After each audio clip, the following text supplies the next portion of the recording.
Hey guys, how's it going on? And today we're back for the Wolfsburg save. If you're a type of time, please make sure to subscribe and turn those notification bells on. And we start off by signing the German right back in Joshua Wagnerman. He looks absolutely insane as a backup to Mbabu. Hopefully we can get quite a lot of games off him. One thing I'd like to say is very much sorry for the lack of uploads. I've just been really stressed with work. It's been so tough to actually kind of get a consistent schedule out this month, and then the next month I am completely freed up in terms of what I've got going on, so I should be able to get regular uploads of the Wolfsburg and stream the Aston Villa save. We do manage to get Wagnerman on sporadic, which is really good. It means he's not going to be demanding too much game time. The next person that we go for is a backup cam in Jesper Lindstrom. We get him from Frankfurt. I believe it is actually a new signing from Frankfurt, but obviously when you do start the game, it does just let you sign new players. He looks really good.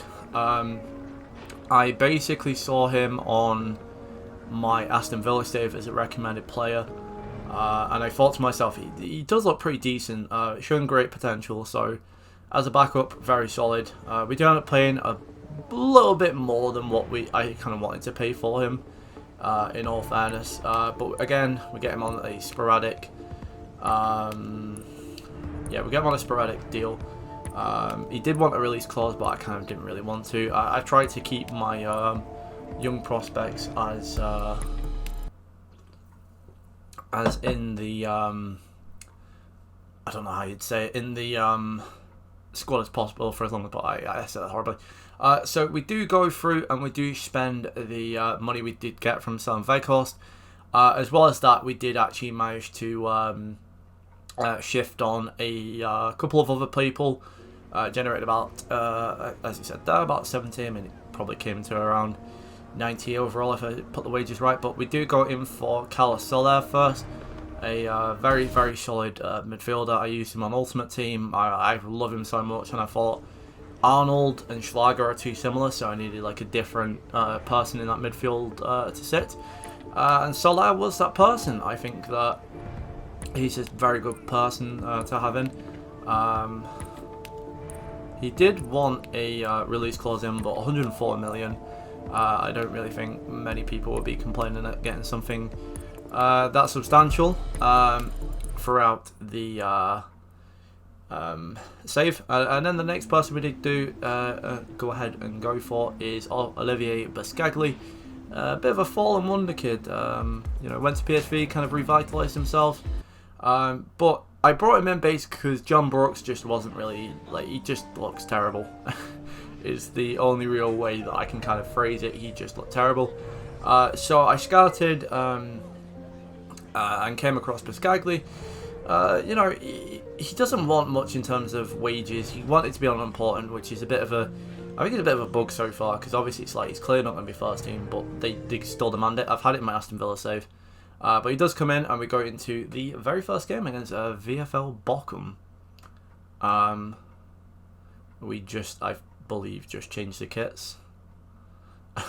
Because I don't understand this. They're in fucking green versus green. I didn't rate that, but we do go through, and pretty much all of the new signings, bar obviously the Lindstrom, Wagnerman and Bascagli, who are all on the bench, but obviously do feature in the 18-man squad.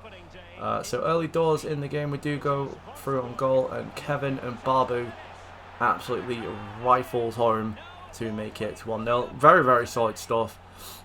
One of the best right backs in FIFA this year. He's a menace in Ultimate Team, so I'm kind of glad that I've got him on this Wolfsburg save.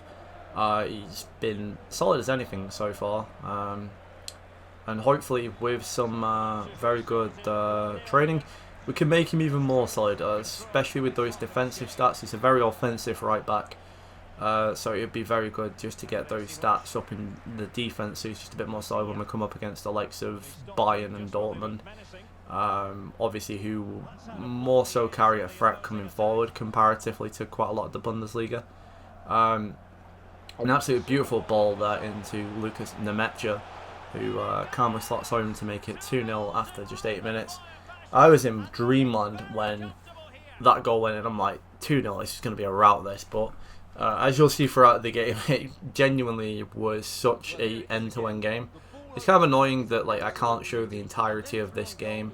I did cut it down quite a lot just to kind of show all the goals, because there's a lot. As you might have seen by the title of the video. But yeah, we do immediately give away possession. I'm still pretty sloppy in terms of my possession. Luckily it doesn't go to anything there. But yeah, passing this year I've really been struggling with. I do wonder whether other people have been struggling with the passing correctly. But Bochum come forward here, and it's a really terrible goal to get away, to give away rather. Soler slots home, but yeah, very poor by everyone really. The goalkeeping position wasn't brilliant. The everything down to even the positional awareness of the right back to get sucked into the challenge. It's not really what you want. But we do come forth here. It comes to Gio Reyna, cuts into Schlager, into Baku. Beautiful football, as you can see. Back out to Schlager. So as you can see, we do play with a bit of swagger about us, and it's eventually put out for a corner. But as you can see, we do have a bit of swagger about us, and I think that's just really key. The ball hit into Waldschmidt. I do a cheeky RB just to get him, just to get the player on the wrong side of the man, and he just rifles home near post. Honestly, Luca Waldschmidt, what a player this year. Last year I had used him a bit, as you can see that we have as well. Got a very, we've got a floating fan. That's how special we are here at Wolfsburg. We have fans who can levitate.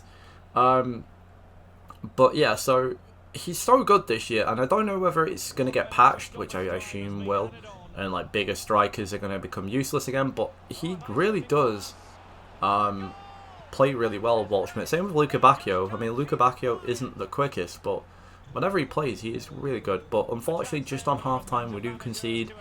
I believe that ended up being like 3 goals in like about 5 in-game minutes. It was mental. It does come across sometimes, like I said, that the AI kind of just shaft you all the time. But half-time, I do go ahead and bring Arnold and Luca Bacchio on. Luca Bacchio, another person who I may say, default is I believe a right mid, but I made him a striker, and he's been solid ever since for me. Would very much again recommend the player. As you can see there, the team playing for each other. We got the, I believe, Lacroix, who tackled it, and then Schlager cleaned up, and then Schlager continued his run. And it is a bit of a strange finish, really. I think a lot of people would be surprised if that just went flying over. I took the shot because I just didn't have anything on, and I thought hopefully, you know, it gets a little bit of a deflection. But no, Carlos Soler scores his first goal for the team, and begins justifying that hefty price tag. I will say, like, you know, he's been a bit hit and miss. I mean, you'll more so see with the episode 3 that I've recorded. He's not like amazing, but like the range of passing he has, very solid. And then the final change we do make is bringing Lindstrom on for Giovanni Reyna, another very solid signing. I had a few people kind of, some of my friends say maybe I overpay for Reyna. I don't really think so. I think he's genuinely, his class shows, and we come very close there. I do believe Gio Reyna was the person on that. But some quick closing down by Roussillon.